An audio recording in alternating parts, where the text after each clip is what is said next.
Welcome to this week's video. This is a news video. If you haven't already, make sure you subscribe to my channel and don't forget to like the video at the end and share it with your friends.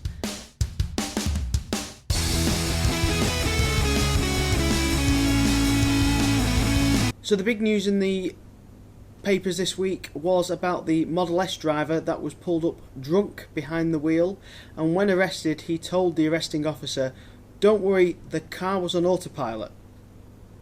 Sorry mate, that doesn't count yet. We aren't even anywhere near highly autonomous cars. We are very semi-autonomous at best, even with Tesla's best technology.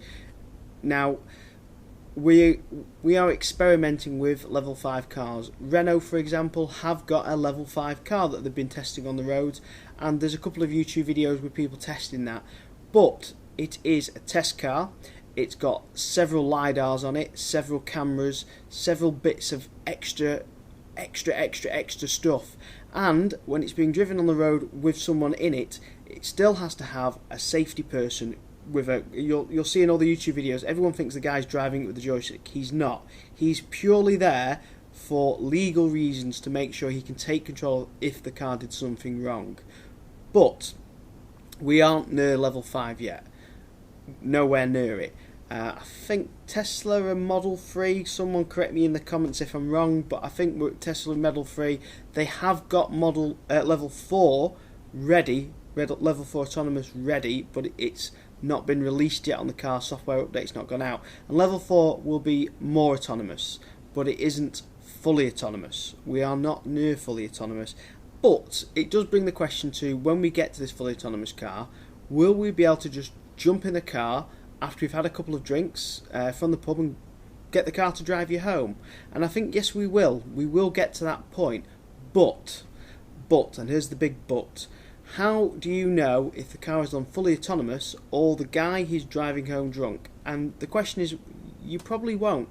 So they're going to have to put a couple of things in these self-driving cars if you do want to drive in the future drunk. And I think what's going to happen is they're going to have the wheel disappear, so you haven't got any control of the car. Because if the wheel's in front of you and you can touch it and grab it, you're in control of the car, so you cannot drive that car. Or you must not have to sit in the driver's seat, in which case you've now got 4 seats instead of 5 seats available. But it's more like they're going to make the steering wheel disappear and the pedals will disappear, so if a police officer drives past you, there'll be no steering wheel there, so he knows that you're not driving the car, it's fully autonomous. And if he did pull you up, I suppose there'll be data logs in the car to prove that you weren't driving it, but it's going to cause a host of problems for the police. The main problem is, how do you pull up a fully autonomous car if you're a police officer and you want to pull that car up to do a check on the passengers or the wheels and stuff like that? Will the car know to pull over when it sees sirens? How will it determine fake siren, fake police? You know, obviously there is some, in certain countries, people have fake police cars and in touristy areas, and they try and pull scams. So will it be able to tell the difference? Will the police be given some sort of direct code into the car's autonomous system to instruct it to pull over? Don't know, but if they do, it'd be quite interesting if you get your car stolen, because technically you'd be able to tell the autonomous car to drive home or drive to the nearest police station. So that'll be easy arrest for the police. The next piece of news I was sent in from one of my subscribers, Dean. He sent me a little news article snippet from BBC, and various other news sources have covered this, and it's basically about the Tesla Semi truck. And in it, it says that the Tesla Semi truck 500-mile model will cost an extortionate, stupid amount of money, and it's not practical, and they'll never build it for this cost, and blah blah blah. And they sample this information from a university that have never written a good article about Tesla, but they are an engineering university which have specialities in battery technology. However, they always seem to write negative articles about Tesla, etc. And the other thing is, they're saying that the battery costs won't be able to produce for the price point Tesla have said. But at the same time, are they talking about today's battery price or what Tesla are betting on, which is the predicted battery cost for them per kilowatt in the time the truck gets released, which is 2 years, 3 years from now?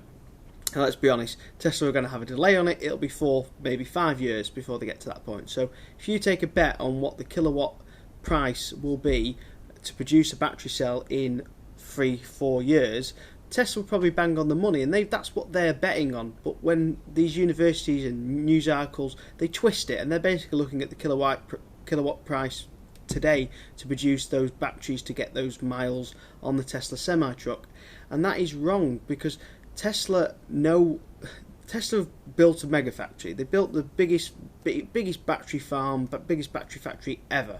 So if someone knows what the price of a kilowatt battery will cost, Tesla do.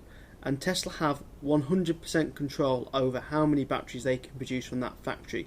The only thing they don't have control of is how much lithium's mined. However, I imagine that pretty much every single mining company will be mining and finding lithium sources now, because it's the new gold rush, it's the new market that everyone wants. Everyone wants lithium, and there is plenty of lithium. It's the 4th most abundant element in the universe. It's in, it's in salt brine, so I believe it's in seawater. It's a byproduct of oil, so the oil companies will be happy. I know what Tesla have done. They're betting on what they know the price will cost in that point of time. And rightly so. They also could bet what the price of per kilowatt electricity would cost them, because they're going to build solar farms which are going to be powering those mega chargers for the trucks.